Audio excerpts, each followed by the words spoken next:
Hello guys, movie की शुरुआत में हमें एक बूढ़ा आदमी दिखाया जाता है जो पेशे से एक टेलर है। कुछ सालों पहले ये इंग्लैंड से भागकर यहाँ पर अमेरिका आ गया था और फिर इसने यहाँ पर अपनी एक दुकान खोल ली। ये साल है 1956 का। वर्ल्ड वॉर 2 खत्म हुए अभी सिर्फ 11 साल ही हुए थे। बहुत से लोगों का मानना था कि ये टेलर जंग की वजह से यहाँ पर आया था, लेकिन टेलर ने सिर्फ यही कहा कि उसे जंग से ज्यादा खतरा ब्लू जीन्स से था जो यूरोप में पहनावे का बहुत तेजी से हिस्सा बन रही थी। उसी जीन्स से बचने के लिए वो अमेरिका आ गया था। इसकी दुकान में मेवल नाम की एक लड़की भी काम करती थी जिसे ये बुढ़ा आदमी अपनी बेटी की तरह मानता था। खैर, इतने सालों की एक्सपीरियंस से इस टेलर की इतनी नजर तेज हो गई थी कि ये लोगों के बॉडी लैंग्वेज देखकर ही बता देता था कि वो किस तरीके के लोग हैं। अगर वो कंधे झुके हुए हैं तो समझो वो इंसान जिंदगी के बोझ तले दबा हुआ है, और अगर कंधे ऊंचे और छाती बाहर होगी तो समझो वो इंसान ट्रैफिक पुलिस में लगा हुआ है। टेलर को सभी तरीके के लोगों से डील करनी पड़ती थी, चाहे वे पुलिस वाले हो या फिर गैंगस्टर। हर कोई एक शानदार सूट की तलाश में इस तक पहुंच ही जाता था, लेकिन सभी लोग यहाँ पर सूट ही सिलवाने नहीं आते थे, बल्कि कुछ लोग यहाँ पर खुफिया लेटर भी छोड़ने आते थे और कुछ लोग उस लेटर को रिसीव करने। जैसे ये दो बंदे, जिसमें से एक बंदे का नाम है रिची और एक बंदे का नाम है फ्रांसिस। रिची बॉयज गैंग के बॉस का बेटा है और फ्रांसिस गैंगस्टर बॉयज का सबसे वफादार आदमी, क्योंकि उसने अपने बॉस की जान बचाने के लिए 6 गोलियां खाई थी पैरासीटामोल। फ्रांसिस ज्यादा बोलता नहीं था और रिची चुप होने का नाम नहीं लेता था। खैर, फ्रांसिस को एक इम्पोर्टेंट लेटर मिल गया। फिर उसने टेलर को बाहर निकालने का इशारा किया। रिची ने फिर टेलर को बाहर जाने के लिए कहा। ये काफी बेइज्जती वाली बात थी, क्योंकि ये दो नौसिखिए टेलर की दुकान में आकर उसी को बाहर जाने का ऑर्डर दे रहे थे, लेकिन बेचारा बुढ़ा आदमी कर ही क्या सकता है, इसलिए वो चुपचाप बाहर आ गया। यहाँ वो टाइम पास के लिए मेबल से बात करने लगा। बातों बातों में उसे पता चला कि मेबल बहुत जल्द यहाँ से जाने वाली है। वो पेरिस जाना चाहती थी ताकि वो इस शहर की बुरी यादों से पीछा छुड़ा सके। असल में मेबल का बाप भी बॉयल गैंग का मेंबर था। उसने मेबल के साथ बहुत गलत किया और एक दिन बिना अपनी जिम्मेदारियां निभाए मर गया। इस बात से मेबल अंदर तक टूट गई थी। उसे नफरत थी इस जगह से, क्योंकि यहाँ पर गैंग्स और गैंगस्टर्स भरे पड़े थे। तभी फ्रांसिस और रिची बाहर आ गए। रिची ने बाहर जाने से पहले मेबल को बाय बोला। इससे बुढ़ा समझ गया कि इनकी कुछ तो खिचड़ी पक रही है। रात में टेलर दारू पी के यहीं सो रहा था, तभी उसे दुकान में किसी के आने की आवाज आई। ये मेबल और रिची थे। क्लियरली इन दोनों का चक्कर चल रहा था, जिस बारे में फाइनली टेलर को भी पता चल गया। गलती से टेलर का पैर किसी चीज से टकरा गया और फिर रिची चेक करने आया तो उसने देखा कि टेलर तो सोया हुआ है। ये देखकर वे दोनों तो रिलैक्स हो गए। यहाँ बहुत से लोग आते थे, जिनमें से कुछ का आउटफिट ऑर्गेनाइजेशन के भी होते थे। ये एक बड़ी ऑर्गेनाइजेशन थी जो सभी छोटी गैंग्स को कंट्रोल करती थी। एक दिन फ्रांसिस और रिची को इसी गैंग की तरफ से एक लेटर मिला जिसमें एक टेप थी। इस टेप के अंदर उस आदमी की रिकॉर्डिंग थी जो इन्हीं की गैंग में रहकर इन्हीं से गद्दारी कर रहा था। ये लोग वो टेप लेकर चले गए और फिर मेबल भी यहाँ से चली गई। और फिर रात में इसका किसी ने दरवाजा खटखटाया। ये रिची और फ्रांसिस थे। पुलिस इनके पीछे पड़ी हुई थी, ला फोन्टस गैंग के आदमी भी। इस हमले में रिची को गोली भी लग गई थी। उसका बहुत खून बह रहा था, इसलिए फ्रांसिस ने उसको लेटाकर उसको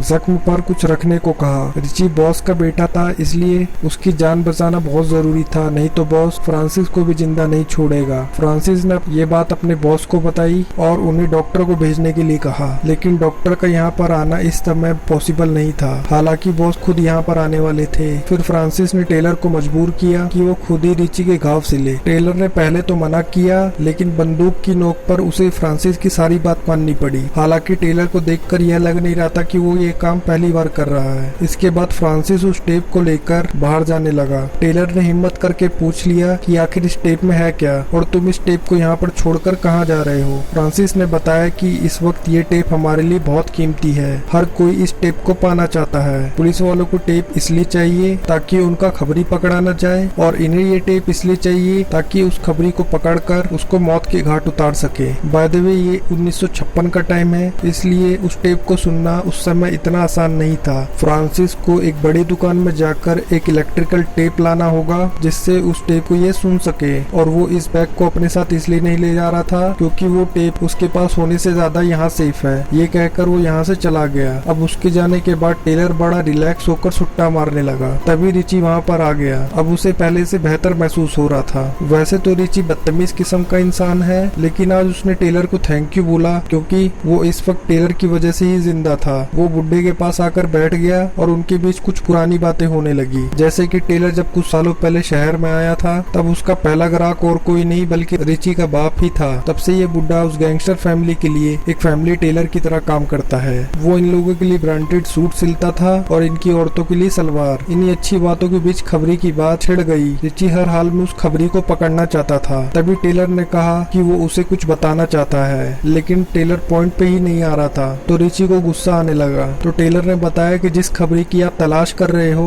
वो और कोई नहीं बल्कि मैं ही हूँ। ये सुनते ही रिची की सांस अटक गई और अगले पल वे दोनों जोर जोर से हंसने लगे। चाचा, ऐसे प्रैंक करोगे तो एक दिन मारे जाओगे। अब रिची ने टेलर से पूछा कि वो इंग्लैंड से यहाँ पर क्यों आया। तो टेलर ने उसे वही ब्लू जींस वाली कहानी सुनाई, लेकिन हकीकत में ये कहानी सिर्फ एक कहानी थी। टेलर ने फ्रांसिस के आने से पहले रिची के दिमाग में ये डालना शुरू कर दिया कि फ्रांसिस भी खबरी हो सकता है। हालांकि उसने ये बात डायरेक्टली नहीं बोली बल्कि इनडायरेक्टली बोली, जैसे कि इतने बड़े शूट आउट में फ्रांसिस को गोली क्यों नहीं लगी और फ्रांसिस इस वक्त कहाँ गया है। वो सेम उसी तरीके से फ्रांसिस के आने के बाद उसके भी कान भरने लगा कि मास्टर रिची आपके बारे में उल्टा सीधा बोल रहे थे। उन्हें शक है कि आप ही वो खबरी हो। कुल मिला के टेलर ने उन दोनों में चाबी भर दी थी और उसने इतने प्यार से चाबी चलाई थी कि उन दोनों को पता भी नहीं चला। अब रिची और फ्रांसिस आमने सामने आ गए। रिची ने पहली बात ये बोली, तुम काफी लकी हो फ्रांसिस, जो तुम्हें एक भी गोली नहीं लगी। फ्रांसिस यहाँ पर बैग लेने आया था ताकि वो टेप ले जाकर खबरी का पता लगा सके, लेकिन रिची ने उसे बैग को हाथ भी नहीं लगाने दिया। गर्मा गर्मी में बैग खुल गया पर उसके अंदर टेप ही नहीं थी। रिची ने फ्रांसिस पर बंदूक तान दी और जैसे ही टेलर ने उन दोनों का ध्यान भटकाया उनके बीच फायरिंग शुरू हो गई, जिसमें रिची मारा गया। अब फ्रांसिस ने टेलर के साथ मिलके रिची को एक बॉक्स में बंद कर दिया। तभी बॉस वहाँ पर आ गया। फ्रांसिस ने टेलर को दरवाजा खोलने के लिए कहा और उसे कहा कि बॉस को थोड़ी देर अपनी बातों में उलझा के रखो ताकि मैं खून के निशान हटा दूं। जब तक बॉस अंदर आया उसने फ्लोर को एकदम साफ कर दिया था। बॉस ने उसका तो पहले हालचाल पूछा, फिर अपने बेटे के बारे में पूछा।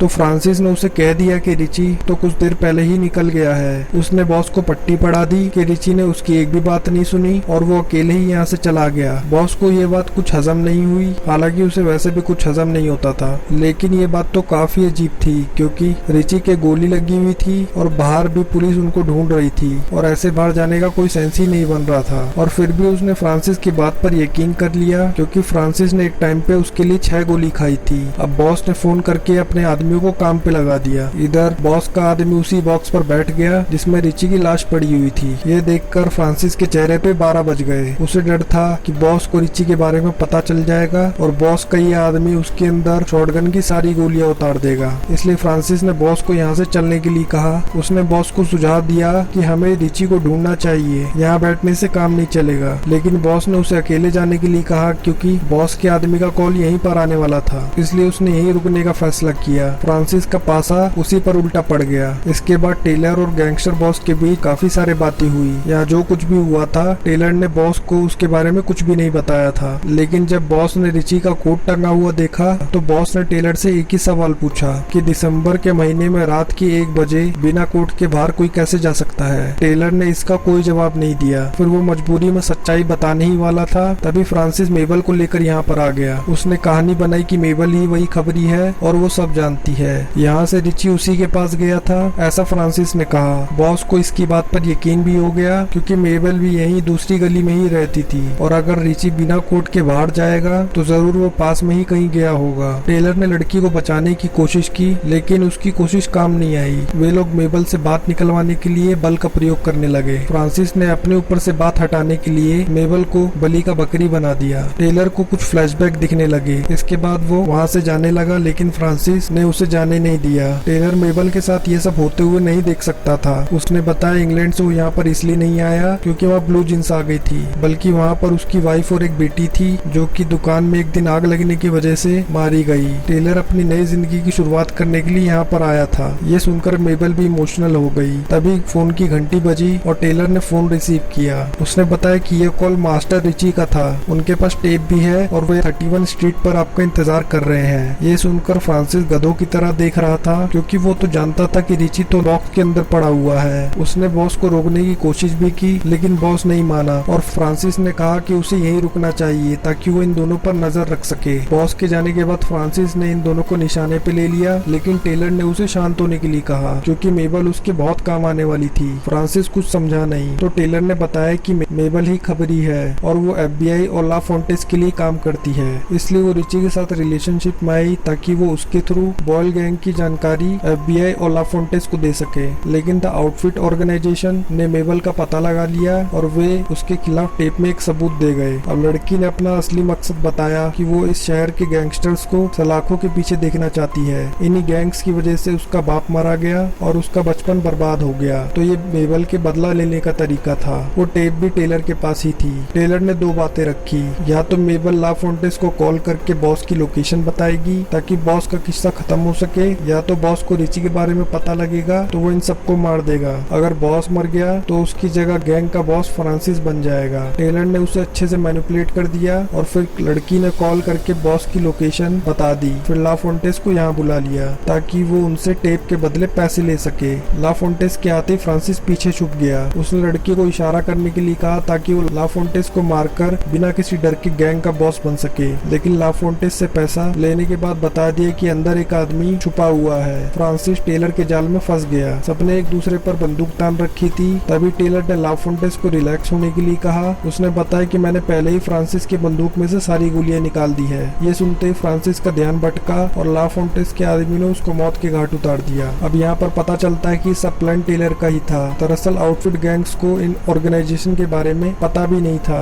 बल्कि वे लेटर खुद टेलर ने ही डाले थे ताकि बॉयल गैंग को खत्म किया जा सके। असल में टेलर को उनके बात करने का तरीका नहीं पसंद था, इसलिए उसने पूरी गैंग को ही खत्म करवा दिया, वो भी बिना बंदूक चलाए। नेक्स्ट लेवल मास्टरमाइंड आदमी है ये। खैर, इसके बाद मेबल अपने सपनों के शहर पेरिस चली गई और टेलर अपनी दुकान को जलाने के लिए तैयारी करने लगा। वो आग लगाकर यहाँ से निकल ही रहा था, तभी फ्रांसिस ने उस पर गोली चला दी। ये आरामी अभी तक जिंदा है। उसकी गन में सिर्फ एक ही गोली थी जो टेलर के हाथ को छूकर निकल गई। अब फ्रांसिस टेलर के पीछे चाकू लेकर पड़ गया। बचते बचते भी वो एक जगह पर आकर फंस गया। फ्रांसिस को लग रहा था कि वो टेलर को आसानी से मार देगा, लेकिन टेलर ने बताया कि एक समय पर वो उसी की तरह था। इंग्लैंड में उसके नाम से लोग कांपते थे। वो एक बड़ी गैंग का बॉस था, लेकिन जब उसको उसकी वाइफ मिली तो उसने गैंग को छोड़ने का फैसला किया और फिर उसकी बेटी लिली भी पैदा हो गई। ऐसा कहा जाता है कि आप अंडरवर्ल्ड की दुनिया को छोड़ सकते हो, लेकिन अंडरवर्ल्ड आपको कभी नहीं छोड़ेगा। ऐसा ही कुछ टेलर के साथ हुआ। दूसरी गैंग के लोगों ने उसके घर में आग लगा दी, जिसमें उसकी बेटी और बीवी मारी गई। हालांकि टेलर ने